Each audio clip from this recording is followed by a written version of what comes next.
5 straight losses for the Golden State Warriors. It hurts to say, but it's even worse to watch right now. The Dubs have no kind of consistency, and they have been playing the past 2 games without Steph Curry, Draymond Green, and they did have Klay Thompson back tonight, but he wasn't the Klay Thompson we all know and love. 128-109 was the Dubs' latest loss. They lost the Thunder last night.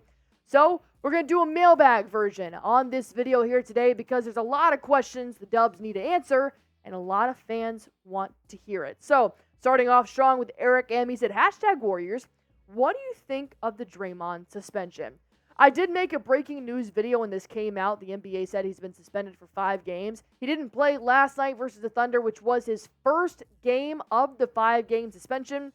And ultimately, I think it's very fair. I think 5 games was a good time to sit him down.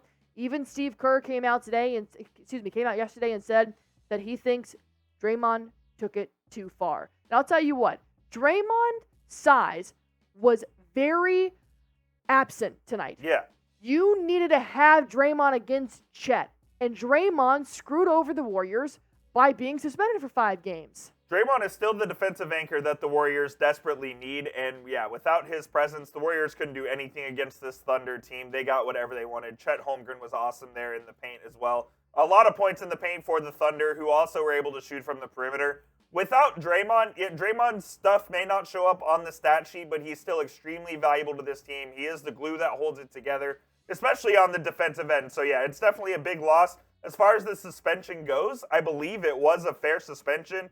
The NBA also said it was because of prior incidents that he got 5 games. So make of that what you will. But I think ultimately a 5-game suspension was fair, and that was proven because Draymond didn't appeal it at all. After this suspension, I have to ask myself, I'm all for defending your own teammates, but to what extent? Because you've already been ejected twice in 12 games, and you've been suspended now for 5 games. To what extent does defending your teammate warrant these actions? You can defend them and not hurt your team, because I think this has just hurt the Warriors at this point. So ultimately, I think the suspension was fair. Well, Lore has another great question saying, #Warriors, how can the Warriors stop turning over the ball? If I look at the box score right now from the game last night, they had 16 turnovers. Steve Kerr has said time and time again he wants max 14. And let me point this out. They had 7 in the first quarter. You dug a hole and you could not get out of it off the rip. I think the way you need to stop turning the ball over is to start being aggressive. If you're lacking size, you're still going to go up against big players. I saw Andrew Wiggins turn the ball over 4 times against the Thunder because he was playing sloppy in the paint. You've got to work on ball execution, ball security, and stop making sloppy passes just because you picked up your dribble. Run the offense, cut deep, and actually play Warriors ball that we all know and love instead of playing sloppy. That's how you stop the turnovers. Yeah, and especially without Steph Curry, who's your point guard, who's taking care of the ball most of the time, you're going to turn over the ball a little bit more, but you just can't turn the ball over 7 times in the first quarter. Like you said, they got into a hole and they were never able to dig out of it, and they really couldn't get the offense going. When you turn the ball over that much, you're just not going to get enough shots to even win the game. So, they need to take care of the ball better, and especially on this losing streak that they're on, the easiest way to get out of a losing streak is to take care of the basketball. Absolutely. And I think that when Wiggins made those 4 turnovers, they kept him in the game.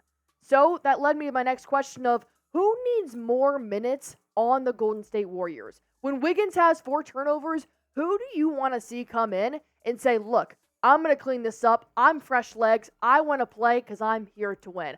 I think that TJD deserves at least a shot. You're on a 5-game losing streak, Kerr. What do you have to lose by playing a rookie? I like Trace Jackson Davis. That's my answer. Type yours down in the comment while I tell you guys about my favorite daily fantasy sports app and one of the easiest ways I can win money. All you guys have to do is go to PrizePicks and pick between 2 to 6 players. Their projected stats, just click more or less. A 50-50 shot to win up to 25 times your money on any entry. You can do this for the NBA, the MLB, the NFL, numerous categories. You can even do picks on collegiate and professional players. These are my picks that I had for tonight's NBA matchups and the Thursday night football game that happened last night. Jamar Chase ultimately did not have more than 10.5 reception targets, but that's okay because Mikal Bridges had more than 3.5 free throws made, and Klay Thompson had less than 17.5 field goal attempts. So I did end up winning $13 out of this pick, and I'm taking that home. If you guys want to learn how you can win money, all you have to do is go to prizepicks.com/CLNS. Use promo code CLNS for a first-time deposit match up to $100 and watch yourself win some real money in real time. Mentality coming in with a fire question. #Warriors, can Kuminga learn to face up opponents? He always tends to turn his back and lose his speed advantage. Great analysis. I think the exact same thing.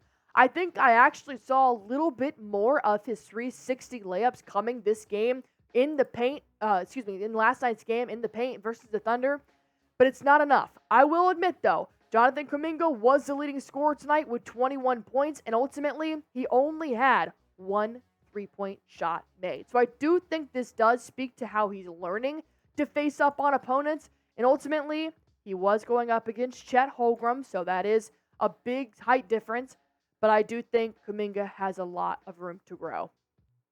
Yeah, Kuminga was thrusted into the starting lineup with the Draymond suspension, and he's a guy that really hasn't gotten it going in his career. Obviously, the Warriors used a lottery pick on him, so they expect a lot out of him. And Kuminga just really hasn't lived up to the expectation. They shopped him in the offseason. He was a part of a lot of NBA trade rumors. He didn't end up getting traded, stayed with the Warriors. I think Steve Kerr likes the player, but he wants to see more consistency out of him. And definitely, if he can learn to face up opponents, he really does like to back down instead of facing up and trying to go downhill to the basket. If he can add that to his game, I think that would go a long way in Kuminga staying in this league. And I love JK in the preseason. I really did, but preseason's over. You're 13 games into the season now. You got to step it up, JK. Unfortunately, this is your first game you dropped over 20 points, and it's 13th game of the season. Kate Jackson saying, #Warriors, what realistic trades can we make that will make the team better and Steph has more help? I got one. I got one, too. I think we're on the same page here. Zach LaVine? For Klay Thompson. Yes. Yes, sir. I am on that wave at this point. Zach LaVine, trade rumors have been hot in the NBA right now. The Chicago Bulls already said they're open to trading him. I want Zach LaVine. You know what? Even better, I'll give him Klay Thompson and a future draft pick for Zach LaVine and Andre Drummond. For sure, yeah. I think it would look something like that, where if you could get Andre Drummond as well, you send them Chris Paul maybe, you send them Klay Thompson, Corey Joseph, a couple of first-round picks, something like that to get LaVine to Golden State. I think that would be awesome, and that would give the Warriors a nice jolt to their roster, which I think they need right now, frankly, because this team is on a losing streak. It's 5 straight now, right? So they need to figure out something. They're 6-7 now on the season, and this is kind of what they did last year, where the Warriors, started out really slow, and they couldn't catch up to it all season. They thought that, hey, we're the Golden State Warriors, we can just turn it on, but That's just not something they can do. No, it's not. Even Steve Kerr said, look, this lineup that we had last year, it worked, and when the lineup stops working this year, then we're going to make a change. Steve Kerr, it's not working. You need to make a change. Because honestly, the level of concern, it's starting to go up a little bit. My level of concern before the Oklahoma City Thunder game was probably at a 6. It's at an 8. You're on a 6-game losing streak right now. It's definitely, I would say, around a 7 or an 8 right now. The Warriors got to step it up, and they've got to kick it in gear. Otherwise, they're going to get left behind because this Western Conference is no joke.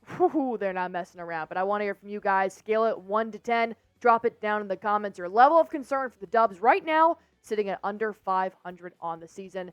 I think this next question is kind of on everybody's mind right now, and I don't think anybody really wants to discuss it because it's Klay Thompson. He's the second Splash Brother. He's meant to retire in a Warriors jersey, and I don't want to see him go. I really don't.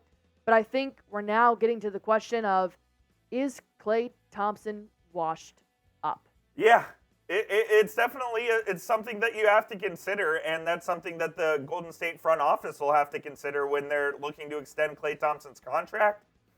He's obviously one of the greatest Warriors of all time, but It's not looking good so far this season for Klay Thompson. So they'll definitely have some decisions to make. I think that both him and Wiggins can turn it around. They've shown the ability to be able to do that, but it's not looking good right now. No, it's a great question by Riz because I do think I've seen Wiggins step up in certain areas, and I haven't seen Klay step up just yet.